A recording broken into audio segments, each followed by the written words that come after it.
नमस्कार, आप देख रहे हैं आज का एजेंडा और आपके साथ मैं हूं आशीष तिवारी। लोकसभा चुनाव 2024 का रण रोमांचक हो चुका है, रोचक हो चुका है, घमासान जारी है। 5 चरण का मतदान संपन्न हो चुका है, लेकिन छठे और 7वें चरण का मतदान बाकी है। इसी दौरान चुनाव प्रचार अभियान में आरोप प्रत्यारोप का दौर भी लगातार जारी है। एक और जहां प्रधानमंत्री नरेंद्र मोदी ने जनसभा को संबोधित करते हुए 5वें चरण की वोटिंग के बाद कहा कि इंडी गठबंधन पस्त हो चुका है, हार सामने दिखने लगी है, तो वहीं दूसरी ओर मल्लिकार्जुन खड़गे कांग्रेस अध्यक्ष ने पीएम मोदी पर आरोप लगाया है, पीएम मोदी को झूठों का सरदार कह दिया है। तो वहीं दूसरी ओर फिर से राम मंदिर का राग अलाप दिया है अरविंद केजरीवाल ने। अरविंद केजरीवाल ने कहा है कि राम मंदिर का उद्घाटन हुआ लेकिन राष्ट्रपति को नहीं बुलाया क्योंकि वो आदिवासी हैं। बीजेपी नाटक करती है, आदिवासी का समर्थन करने का ढोंग करती है। ये तमाम आरोप प्रत्यारोप का दौर जारी है और इसी पर आज के एजेंडा में चर्चा करेंगे। चर्चा करने के लिए मेरे साथ स्टूडियो में मौजूद हैं बीजेपी प्रवक्ता श्याम झा जी, आपका बहुत बहुत स्वागत है। श्याम जी के साथ कांग्रेस प्रवक्ता राजकुमार शर्मा जी, आपका भी बहुत बहुत स्वागत है। राजकुमार जी, एक और जहां प्रधानमंत्री नरेंद्र मोदी ने चुनावी जनसभा को संबोधित करते हुए कहा कि 5 चरण की वोटिंग हो चुकी है, 5 चरण में इंडी गठबंधन को साफ दिख गया है, इंडी गठबंधन पस्त हो चुका है और उसे हार साफ तौर पर नजर आ रही है, क्या कहेंगे?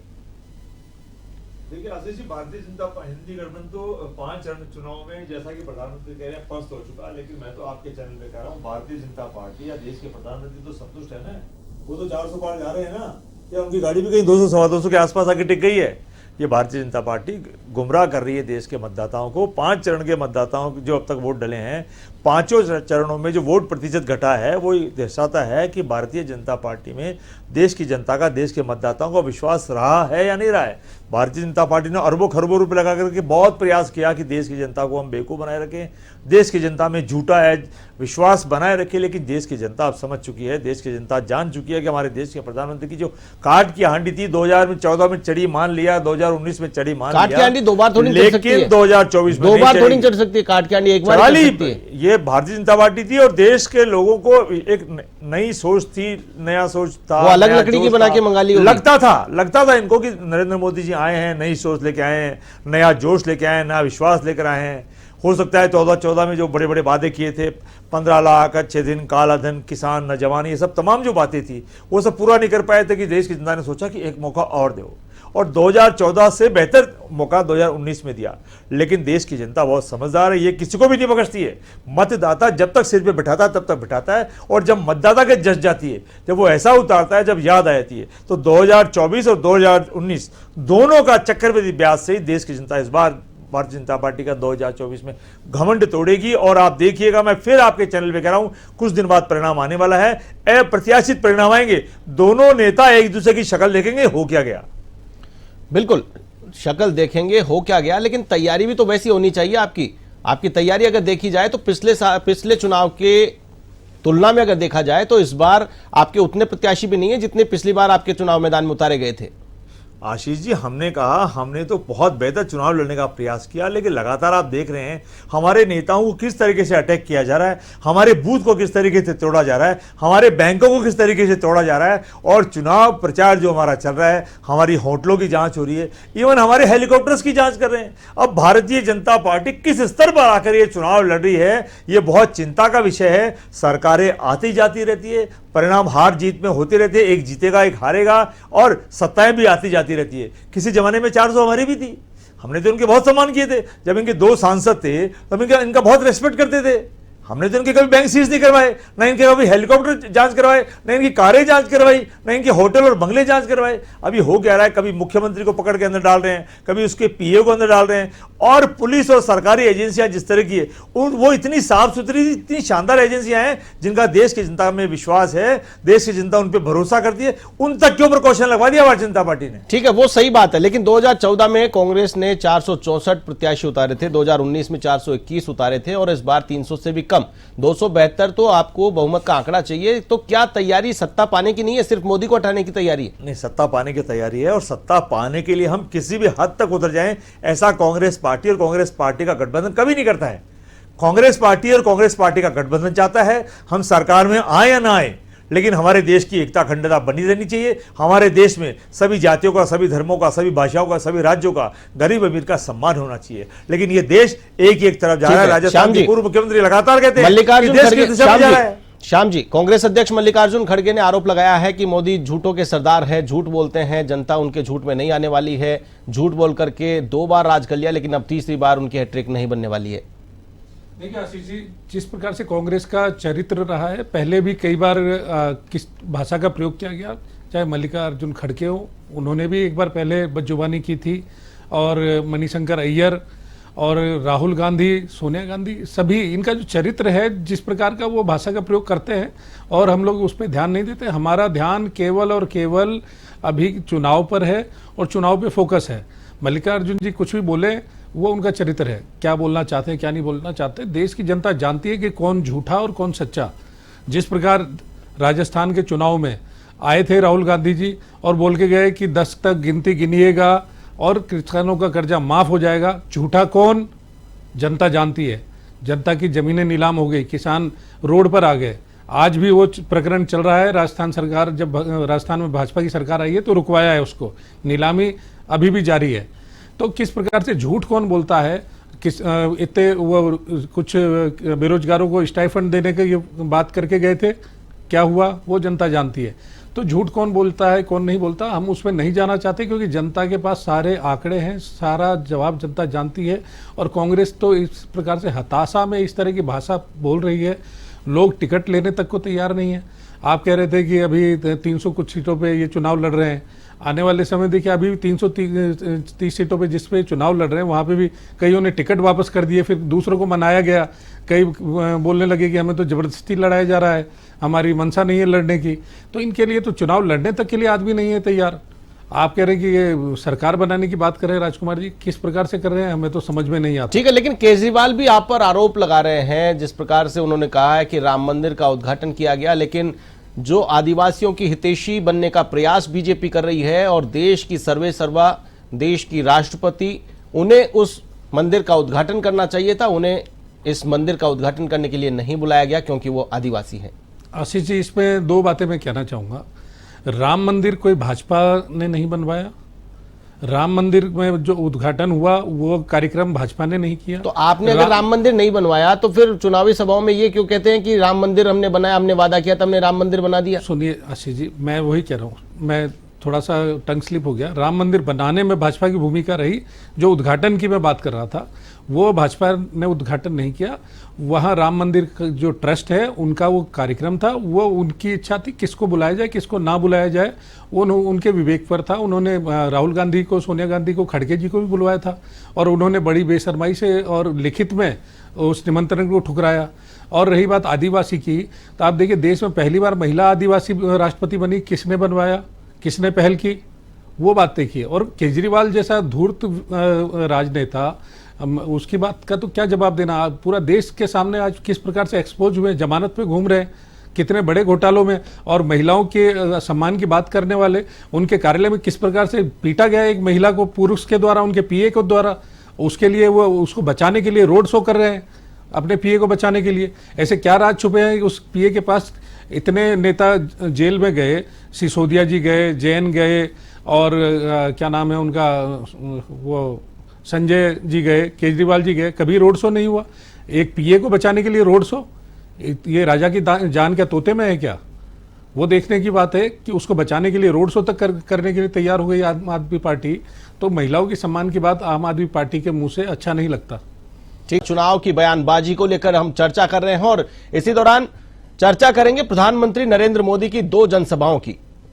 प्रधानमंत्री नरेंद्र मोदी ने मोतिहारी और महाराजगंज में चुनावी जनसभाएं की हैं और इस दौरान पीएम मोदी ने निशाना साधा है। उन्होंने कहा है कि भ्रष्टाचार का पता है इंडी गठबंधन।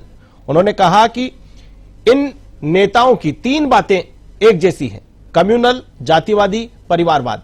इंडी गठबंधन में 20 लाख करोड़ के घोटालेबाज एक साथ सामने आए हैं, एक मंच पर आए हैं और इसीलिए इन्होंने यह मंच बनाया है। राजकुमार जी, पीएम मोदी लगातार गठबंधन पर सवाल उठा रहे हैं, घोटालेबाजों को एकजुट करने का यह संगठन बता रहे हैं। 20 लाख करोड़ के घोटालेबाज एक मंच पर आए हैं। आशीष जी, भारतीय जनता पार्टी के पास बहुत ज्यादा पावर है उन्हीं की पार्टी से देश के प्रधानमंत्री चुने हुए हैं और प्रधानमंत्री जी के पास सारी पावर होती है, सारी एजेंसियों का सदुपयोग करे, दुरुपयोग करे। बार बार प्रधानमंत्री जी भ्रष्टाचार को लेकर देश के नेताओं पे, देश की विपक्षी पार्टियों पे आरोप लगाते रहते हैं। मैं आपको ये कहना चाहता हूं, अगर विपक्षी पार्टियों ने इतने आरोप हैं और उन्होंने इतने घोटाले किए हैं, तो भारतीय जनता पार्टी या सरकार, केंद्रीय सरकार उनको अरेस्ट क्यों नहीं करती है? क्या सारी जेलें भर गई क्या? केवल जुमले अरेस्ट करते हैं तो सब इकट्ठे हो जाते हो। जैसे अरेस्ट किया केजरीवाल जी को, अरेस्ट कर लिया गया तो सारा पूरा गठबंधन एक साथ होकर के रोड पे आ जाता है, वहां पर पूरे गठबंधन के नेताओं को देखा जाता है। अगर कोई कार्रवाई कर रही है एजेंसी, एक तरफ आप कह रहे हैं कि कार्रवाई करनी चाहिए और कार्रवाई की जाती है, तो उसके बाद आप सवाल उठाते हैं। अगर किसी नेता को या किसी को भी पकड़ने के लिए पर्याप्त सबूत होते हैं, सबूत बनाए नहीं जाते हैं जैसे बन रहे हैं अब, अगर पर्याप्त तो सीधे सबूत हैं तो कोई भी पार्टी वो उस व्यक्ति को बचा नहीं श्याम सकती जी, जल्दबाजी में की हुई कार्रवाई है बिना सबूतों के? आशीष जी, मैं ये पूछना चाहता हूं, पिछले 10 सालों में कांग्रेस का एक आंदोलन बता दीजिए जो पूरे देश में हुआ हो, लेकिन जब राहुल गांधी के घर पे ईडी या सीबीआई जाती है जांच करने के लिए, तो पूरे देश पे कांग्रेस कार्यकर्ता उतर जाते हैं सड़कों पे और ड्रामा करने लगते हैं। ईडी, सीबीआई और ईडी के दफ्तरों को घेरने की कोशिश की जाती है। आप अगर साफ हैं और आपने अगर घपले नहीं किए, घोटाले नहीं किए, तो आप जांच में सहयोग क्यों नहीं करते? आप इस तरह की बात क्यों करते हैं? दोगली बात नहीं चलेगी, आप स्पष्ट बात करिए। आप एक तरफ तो कहते हैं कि मोदी जी के पास इतना सारा पावर है, अब जब सीबीआई और ईडी कार्रवाई करती है और अपने तथ्यों को जानना चाहती है, पूछताछ करती है, तो आप इसका विरोध क्यों करते हैं? आप उसमें सहयोग करिए, क्योंकि आप चोर हैं इसलिए आप बचना चाहते हैं, इसलिए आप पूरे देश में अपने कार्यकर्ताओं को सड़कों पर उतारते हैं ताकि उनको भी जेल ना जाना पड़े। राजकुमार जी। आशीष जी, मैंने कहा ना कि अगर कोई व्यक्ति चोर है, उसके ऊपर सीधा आरोप लग रहा है, एविडेंस प्रूव कर रहे हैं, तो फिर उस आदमी को तो सजा कानून के तहत मिलनी चाहिए। लेकिन ये जितना ड्रामा भारतीय जनता पार्टी लगातार कर रही है, सरकारी एजेंसियों की, मैंने भी थोड़ी देर पहले कहा कि उनकी जो क्रेडिबिलिटी थी उसके ऊपर भी भारतीय जनता पार्टी ने बहुत बड़ा प्रश्न लगा दिया है। आशीष जी, अगर लोकल थाने के किसी कांस्टेबल का फोन भी आता है ना, तो रोंगटे खड़े हो जाते हैं।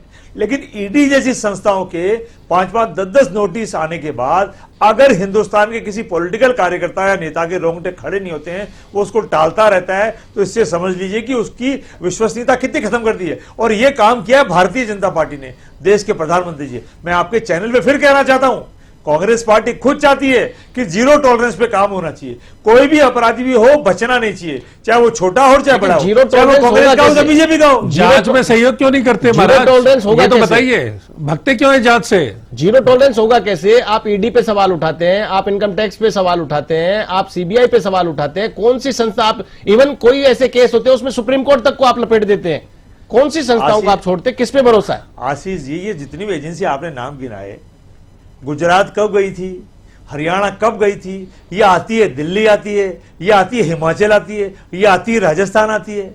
और भारतीय जनता पार्टी के कितने नेताओं को इन्होंने रडार पे ले रखा है, कितने नेताओं को इन्होंने गफले कर करके अंदर डाल रखा है? कोई एक नाम तो बताओ, छोटा बड़ा, कोई भी एक छोटा पार्षद का नाम तो बताइए। बचने का बीजेपी के सारे नेता हैं, ठीक है, मान लेते हैं विपक्ष के सारे नेताओं को बचा रही होगी बीजेपी। राजकुमार जी, मान लेते हैं बीजेपी अपने नेताओं को बचा रही होगी, लेकिन क्या यह तर्क सही है कि आपके नेताओं पर अगर कार्रवाई हो रही है तो अपन ये कहकर के बच सकते हैं क्या कि बीजेपी अपने जो कालिक पुती हुए जिन नेताओं के ऊपर उन पर हाथ नहीं डाल रही और सिर्फ आपके ऊपर हाथ डाल रही है? अगर हाथ डाल रही है तो वो तो सही डाल रही है ना, वो कार्रवाई कर रही है, उससे तो सहमति करनी पड़ेगी ना, उस पर ऑब्जेक्शन क्यों? आशीष जी, अगर हाथ सही डाल रही होती ना तो कोर्टें जमानत नहीं देती। हमारी न्यायपालिका हिंदुस्तान की बहुत स्ट्रांग है और जमानती मिल रही है। उस पे भी आप सवाल उठाते हैं, वाले मामले के अंदर सवाल उठाते हैं। अरविंद केजरीवाल जी जमानत पे बाहर है, संजय सुखी थोड़ी देर पहले छूट के आए हैं, और लोगों की भी तैयारी चल रही है। तो ऐसा मत करिए कि कोर्ट को शर्मिंदा होकर के इनको वापस बाहर बुलाना पड़े।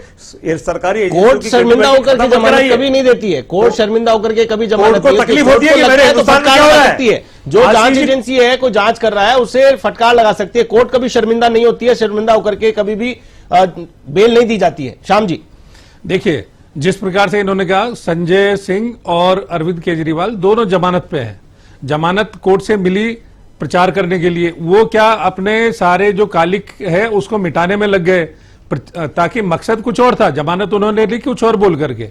और जिस प्रकार से ये बोल रहे हैं अभी, राहुल गांधी जी जांच में सहयोग करें, खुद चले जाए सीबीआई के ऑफिस, ईडी के ऑफिस। अगर इतने उनके मन में अगर कोई खोट नहीं है और उन्होंने कोई घोटाले नहीं किए तो खुद चले जाए ईडी और सीबीआई के ऑफिस। और जिस प्रकार से ये बोल रहे हैं, मैं पूछता हूं पिछले 10 साल में लोकसभा में आपके जितने भी थोड़े बहुत सांसद हैं, उनमें से कितने सांसदों ने कोई भी घोटाले के लिए आवाज उठाई? एक भी नहीं। क्यों? क्योंकि ये घोटाले होने बंद हो गए 10 साल पहले। जब तक कांग्रेस की सरकार थी, घोटालों की हर 6 महीने में कोई ना कोई घोटाला खुल के आता था। कभी ये घोटाला, कभी वो घोटाला, इन्होंने लाइन लगा दी थी। तो अब वो जो घोटाले जो आप लोगों ने लीपापोती कर रखी थी, उसकी परत दर परत खुल रही है और जांचें हो रही है। तो कांग्रेस के ही उसमें लपेटे में आएंगे।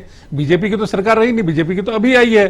तो अभी अगर आप लोगों के सांसद आवाज उठाते, अगर कुछ होता, उनके पास कुछ है नहीं, पूरा ईमानदारी से सरकार चल रही है। अभी राजस्थान में भी जो कांग्रेस की सरकार थी, अब देखिए धीरे धीरे खुलना चालू हो गई है, एक एक करके लाइन लगने वाली है।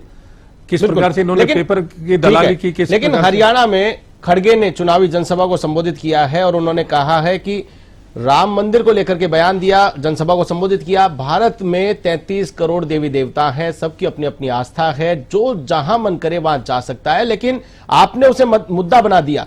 मुद्दा होना चाहिए आपके विकास के कार्य, उनको नहीं गिना करके आपने मुद्दा बनाया कि राहुल गांधी राम मंदिर नहीं गए, कांग्रेस ने राम मंदिर जाने से रोक दिया। तो मुद्दा जो है लोकसभा चुनाव का, वो विकास का मुद्दा होना चाहिए। ये बात आरोप लगा रहे हैं मल्लिकार्जुन खड़गे हरियाणा की चुनावी जनसभा में। आशीष जी, पहले तो मैं आपके चैनल के माध्यम से खड़गे जी को बता देना चाहता हूं, 33 करोड़ देवी देवता नहीं है, 33 कोटि यानी 33 प्रकार के देवी देवता हैं। उनको हिंदुत्व की जानकारी नहीं है, सनातन का ज्ञान नहीं है, क्योंकि ये लोग क्या है, केवल सीजनेबल हिंदू बनते हैं। सीजन जब आता है चुनाव का, तब मंदिरों में जाते हैं, तब टीका लगाते हैं, तब जनेऊ धारण करते हैं। तो इनको तो कहां से ज्ञान होगा। दूसरी बात, राम मंदिर भारतीय जनता पार्टी का एजेंडा था, तो राम मंदिर बनाया भारतीय जनता पार्टी ने, तो उसको हम बताएंगे, क्योंकि वो आस्था का विषय है, वो विकास का नहीं है। जहां विकास की चीजें हैं, वह विकास की चीजें भी पूरे देश में हमने गिनाई है। एक एक कार्यकर्ता ने जनता तक जा जाकर विकास की चीजें गिनाई है और लगातार जनता ने भी देखा है। आप किसी भी आम आदमी से मिलेंगे और बात करेंगे तो बताएंगे कि वास्तव में रोडों का जो काम हुआ है, पूरे देश में कहीं भी जाइए रोडों की ये व्यवस्था है। गांव में जाएंगे, शौचालय की व्यवस्थाओं के बारे में बात सुनने को मिलेगी आपको, और गांव में जाएंगे तो जो मकान मिले हैं लोगों को, उसकी बात सुनने को मिलेगी आपको। तो विकास के काम भी खूब हुए, किस प्रकार से इंडस्ट्रीज आई है, किस प्रकार से रोजगार मिला है लोगों को, बाहर से विदेशी जो निवेश हुआ है उसका जानकारी मिलेगी आपको। सारी जानकारी कार्यकर्ताओं ने लोगों तक, जनता तक पहुंचाई है। बिल्कुल, लेकिन वो कह रहे हैं कि कांग्रेस को गाली दे दे करके वोट मांगे जा रहे हैं। कांग्रेस को गाली क्यों दे रहे हैं? देखिए, कांग्रेस को गाली हमने नहीं दी, नहीं देते थे। कांग्रेस के जो लोग छोड़ के आते हैं, वो ही पिछले 10 साल से जिस प्रकार से लोग छोड़ के जा रहे हैं, कपिल सिब्बल हो गए, चाहे वो जम्मू कश्मीर के गुलाम नबी, चाहे और कई नेता जो खुद ही बोलते हैं कांग्रेस तो किताब बंद हो गई, डूबता हुआ जहाज है, टाइटैनिक है, और पता नहीं किस किस प्रकार की भाषा कांग्रेस के लिए वो लोग प्रयोग में करते हैं। वो हम लोग तो कांग्रेस के जो नेता हैं, उनके जो काले कारनामे हैं, काली करतूतें हैं, वो जनता के सामने लाते हैं। राजकुमार जी, क्या कमी है, क्या लीडरशिप में कमी है कि नेताओं को बांध करके नहीं रखा जा रहा है और हमेशा निशाने पर आ जाते हैं नेता? देखिए, मैंने आपको पहले भी कहा था कि जो नेता अति उत्साहित होते हैं या किसी न किसी दबाव में होते हैं, वो अपना घर छोड़ के जाते हैं। और पार्टी एक माँ के समान होती है। दबाव किस चीज का? राजकुमार जी, दबाव किसका? सगा नहीं है, नहीं, वो दूसरे की माँ का सगा दबाव कैसे हो किसका? सकता है?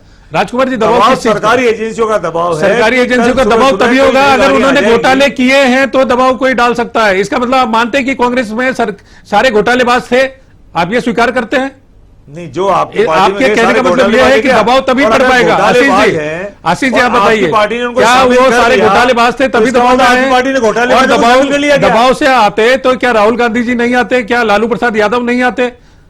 ये राजकुमार जी बताएंगे। राजकुमार जी बताएं। मैंने कहा ना कि भारतीय जनता पार्टी लगातार इस बात का प्रयास करती आ रही है कि कांग्रेस पार्टी का बूथ भी तोड़ो, कांग्रेस पार्टी का बैंक भी तोड़ो, कांग्रेस पार्टी के हेलीकॉप्टर भी तोड़ो, और लगातार ये सिलसिला चल रहा है। मैं भी आपसे पूछना चाहता हूं कि एक भी नेता भारतीय जनता पार्टी का बता दो जिसकी होटल की चुनाव के दौरान जांच हुई हो, या हेलीकॉप्टर की जांच हुई हो। बीच में हाँ, हमारे हेलीकॉप्टर आपके जानकारी के लिए बता दूं, राजकुमार जी, राजकुमार हेलीकॉप्टर में मिलेगा भी क्या? राजकुमार जी, हेलीकॉप्टर की जांच राजनाथ जी की भी हुई है। माननीय कैबिनेट मंत्री हैं, प्रधानमंत्री, हेलीकॉप्टर की भी जांच हो सकती है। तो आपके जांच में क्या दिक्कत है? आपके यहाँ टेम्पो आता था, क्या आता था उसके अंदर? जांच करने अब दीजिए। देश के प्रधानमंत्री नहीं नहीं, बातें नहीं, करने, ये चुनाव तो टेम्पो मोड़ना तो चाहते हैं। टेम्पो का सवाल तो कैसे पीएम टेम्पो मोदी ने- लेके आ गए? टेम्पो का सवाल तो पीएम मोदी ने उठाया। वो तो आप मैं कह रहा हूं कि प्रधानमंत्री टेम्पो को जानते कैसे हैं? देखते थे क्या? आशीष जी, भारत के प्रधानमंत्री टेम्पो शब्द को जानते क्यों हैं? कैसे जानते हैं बताए तो सही।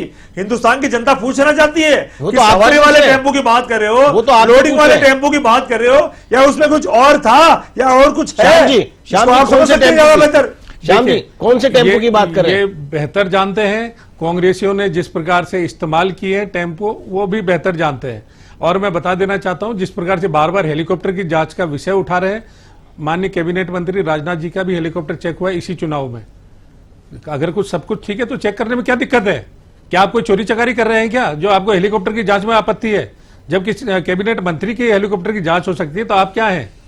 क्या आप कांग्रेस के राष्ट्राध्यक्ष हैं? कौन है आप? तो जांच में सहयोग करिए। अगर आप ठीक है तो आपको डर किस बात का है? जांच में सहयोग करिए।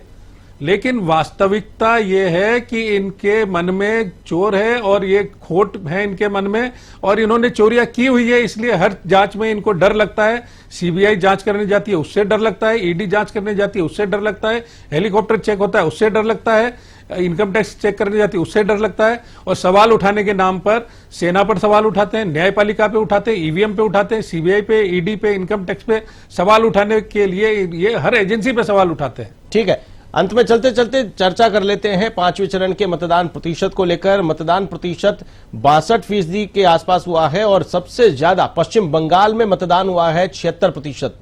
क्या मायने हैं इस 76% मतदान के? क्या पब्लिक में अंडर करंट है या पब्लिक कुछ अलग करना चाह रही है? महाराष्ट्र की बात करें 54% मतदान हुआ है। महाराष्ट्र सबसे नीचे रहा है, जबकि सबसे लिटरेट पर्सन अगर देखे जाए तो महाराष्ट्र में है और वहां पर लिटरेसी रेशियो ज्यादा है। इसके बावजूद मतदान का प्रतिशत महाराष्ट्र में कम है और पश्चिम बंगाल में ज्यादा। राजकुमार जी, देखिए, वोट प्रतिशत जो घट रहा है ये वास्तव में देश के लोकतंत्र के लिए चिंता का विषय है। मैं आपके चैनल पे फिर देशवासियों से, देश के मतदाताओं से निवेदन करूंगा कि अब 2 चरणों का मतदान बचा है, आप अधिक से अधिक मतदान करें तो इस लोकतंत्र के लिए बेहतर होगा। जहां तक आप कह रहे हैं कि बंगाल में ज्यादा मतदान हुआ, महाराष्ट्र में कम हुआ, ये तो वहां के स्टेट के लोग बताएं कि किन कारणों से वो वोट डालने नहीं निकल पा रहे हैं, उनको वहां किस बात की चिंता सता रही है, या वो ये बताएं कि वहां किस बात का उत्साह ज्यादा है कि वहां वोट डालने जहां निकल रहे हैं। ये तो वहां के लोग ही बेहतर बता सकते हैं। लेकिन मैं आपके चैनल पर कहना चाहता हूं कि वोट अधिक से अधिक देंगे तो ज्यादा बेहतर होगा। श्याम जी, देखिए, भारतीय जनता पार्टी का जो वोटर है और भारतीय जनता पार्टी का जो कार्यकर्ता है पूरी तन्मयता से लगा हुआ है। वोटर भी घर से जाकर के वोट डाल रहे हैं, लेकिन कांग्रेस के जो लोग हैं, वोटर हैं या सपोर्टर हैं, पूरी तरह से निराश हैं। तो हो सकता है कुछ जगह कम, लेकिन बंगाल की अगर मैं बात करूं तो ममता बनर्जी के शासन से वहां की जो जनता है त्रस्त है पूरी तरह से, और वो शासन के विरोध में वोट डालने जा रहे हैं। आप अगर परिणाम देखेंगे तो बंगाल में धीरे धीरे भाजपा ने अपना गढ़ जमा लिया है और आने वाले चुनाव में अच्छी सीटें लेके आ रही है भाजपा बंगाल से। तो क्या फिर महाराष्ट्र में आपके मंसूबों पर पानी फिरेगा? नहीं, महाराष्ट्र में तो सरकार है भी आपकी। बिल्कुल, मैंने बताया महाराष्ट्र में हमारे जो वोटर हैं उन्होंने खुल के मतदान किया है। पूरे हमारे एक एक कार्यकर्ता ने एक एक वोटर तक को चुन चुन के वोट डालने के लिए प्रेरित किया और वोट डलवाए उनसे। बंगाल में आने वाले विधानसभा चुनाव में भी आप देखिएगा कि इस बार ममता बनर्जी कुर्सी छोड़ के भागेंगी। ठीक है, चलिए, तमाम जानकारी साझा करने के लिए, चर्चा में शामिल होने के लिए आप दोनों का बहुत बहुत शुक्रिया। श्याम जी झा बीजेपी प्रवक्ता, राजकुमार शर्मा जी कांग्रेस प्रवक्ता, आप दोनों शामिल हुए और चर्चा की। आज का एजेंडा में फिलहाल के लिए बस इतना ही। कल किसी और एजेंडा के साथ में आपके साथ हाजिर होंगे। तब तक के लिए मुझे दीजिए इजाजत। नमस्कार।